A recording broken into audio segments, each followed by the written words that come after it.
Hi everyone, it's Fitz with your post-game power talk from here in Morgantown. Kansas State beats West Virginia 45-18 right behind me in a really good game for the Wildcats. Kind of accomplished everything they want to accomplish, and they stayed fairly healthy in the process. Look, the first half of this game was competitive. And then Marquise Siegel had a pick six, and it seemed to open up the game at 17-3, I think it was.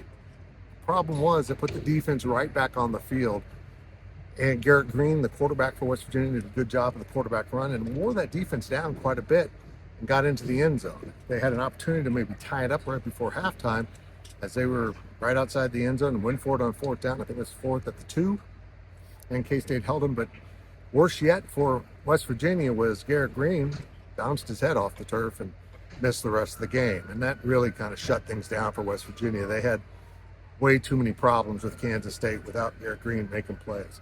And this crowd didn't want Garrett Green in the game anymore, and I think they found out that Garrett Green is clearly the best quarterback. But let's talk about Kansas State's quarterback, Avery Johnson. Folks, if you were in the Avery can't throw the ball crowd, it was a bad night for you because Avery was really darn good. No, he's really damn good. He was 19-29 in this game for 298 yards, 3 touchdowns, had a long of 60 yards, dropped right in the basket to Jaden Jackson, and J-Jack took it in. It was an efficient night. And that wasn't just taking what West Virginia gave them, because they were set on stopping DJ Giddens. They did a really good job on DJ. It was by far his lowest production of the season. 19 carries, 57 yards, and only averaged 3 yards a carry. They took him away. Congratulations, but there's always a price. Coach Snyder used to always say that. You can take anything away, but what's the price you're willing to pay? And they left a secondary a little bit exposed. Honestly, scouting K-State, if I was scouting K-State, I would have probably done the same thing. It gave them the best opportunity to win. But Avery Johnson just keeps getting better.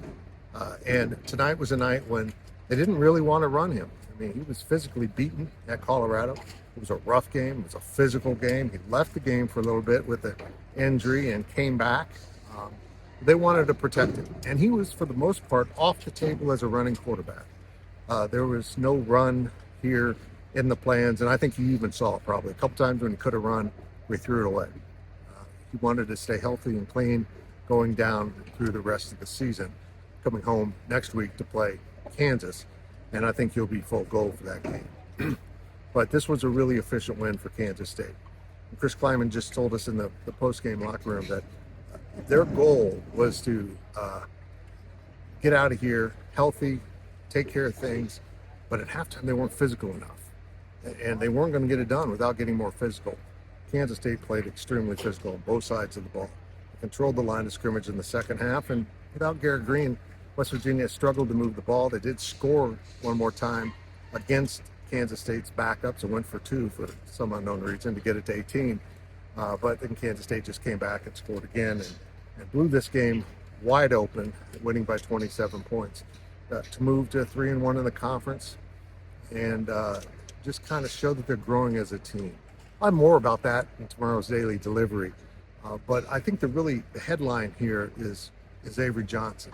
On a night when he couldn't play his complete game, he showed that now he's good enough to be not at 100% health and still be a really good quarterback. Earlier in the season, I don't think he was capable of this, but now we're seeing his confidence grow, his understanding of the offense under live action issues. I mean, you can do things in practice, you can do things in the film room. Not until you step on the field with a crowd roaring at you do you really learn how to play the game the right way. And this kid just keeps getting better. And he mentioned it after the game. His goal is just to get a little bit better every week. And Jaden Jackson had a great quote that fits the situation quite well. You're never as far along as you think you are or as bad as you think you are. You just got to keep getting better. And I think that's what Avery's done. He's really taking control of the situation. He's pushing himself to be a better quarterback. And tonight it was his arm that was needed, and he delivered. It delivered in a big way. Cats heading home finally after 2 night games. I'll talk about that in my daily delivery. But they are now kind of clicking along at 6-1. They've won their first game of the second half of the season. And now they got some work to do because the 2 teams ahead of them in the standings, well, they found a way to win really tough games. Kansas State keep pace. Go home. Cats will play Kansas. We'll see if they can.